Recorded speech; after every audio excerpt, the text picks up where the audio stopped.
Harga minyak goreng di pasar tradisional Bitung, tepatnya di Pasar Sagrat, sampai saat ini masih menggunakan harga lama. Beberapa pedagang yang ditemui mengaku enggan dan bingung untuk menurunkan harga.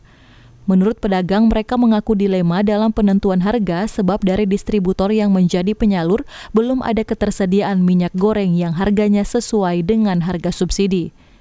Pedagang juga mengaku akan mengalami kerugian jika pada saat pengambilan dari distributor harga Rp14.000 per liter dan dijual dengan harga yang sama. Berapa dia per liter di 14.000 per liter. Itu harga ini sejak kapan kok dia berlaku? Dari 3 hari lalu. Dari 3 hari lalu. Belum mengalami penurunan sampai sekarang. Belum. Untuk pembeli dan peminat minyak kelapa bagaimana kok itu? Ya masih Alfamart yang masih tahu harga Alfamart. Kalau di Alfamart perbandingannya berapa per berapa? Sama di 14. Karena itu menurut mereka penentuan harga minyak goreng tergantung pada penyedia atau distributor. Victor Masambe melaporkan untuk Kawan Wa TV.